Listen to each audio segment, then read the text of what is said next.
Okay, so here we've got three problems where we've got to find the missing side in a right-angled triangle.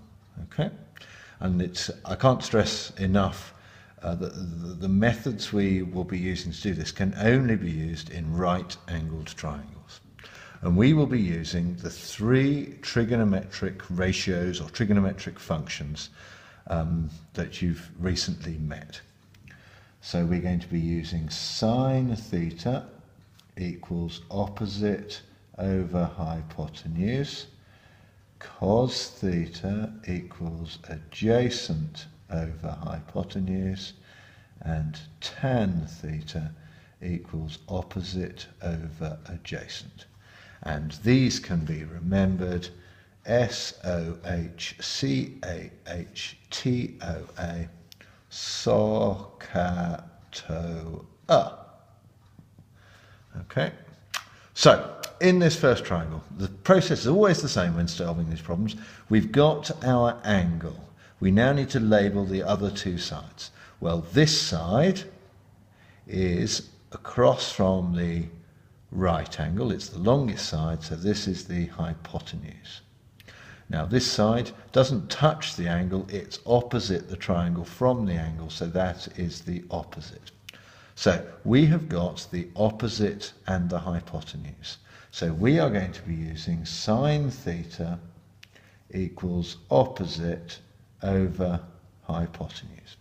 Now we substitute in, theta is the angle, we know the angle, so we've got sine of 60 degrees equals the opposite, which is C, we don't know, and over the hypotenuse, which is 15.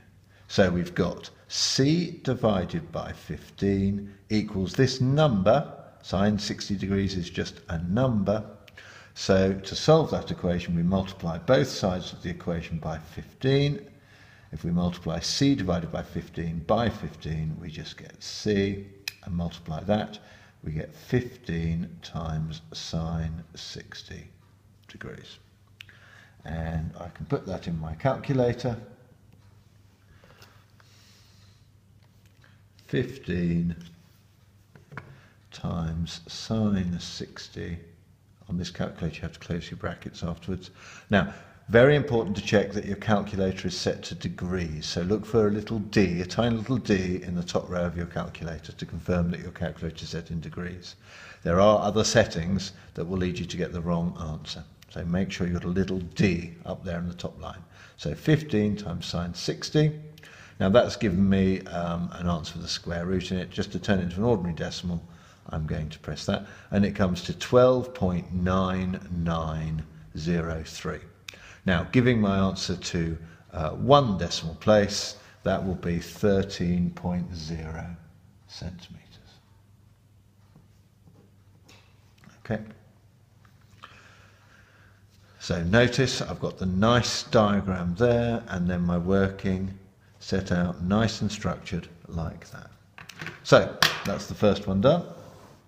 The next one, my angle is here, 50 degrees. The 12 is opposite the right angle, it's the longest side, so that is the hypotenuse.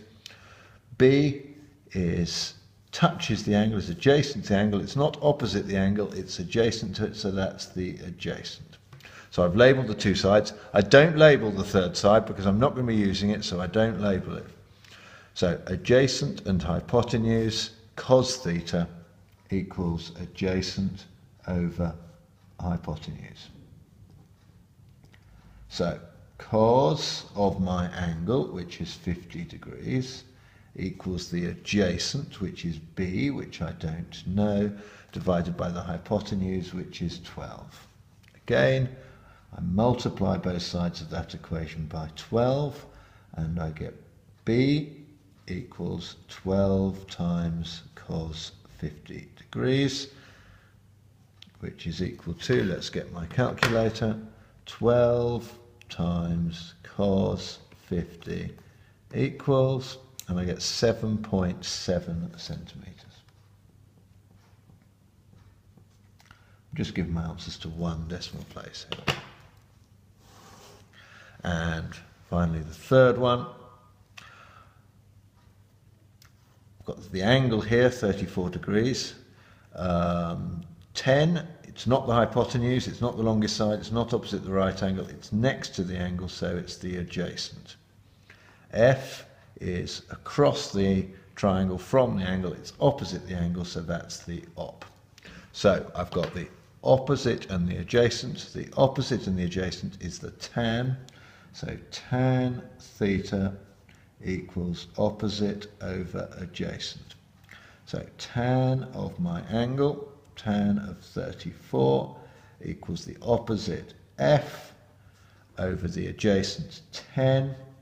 Multiply both sides of the equation by 10, and we get f equals 10 times tan 34 degrees, which is 10 times tan 34 degrees equals, and that gives me 6.7 centimetres to 1 decimal place.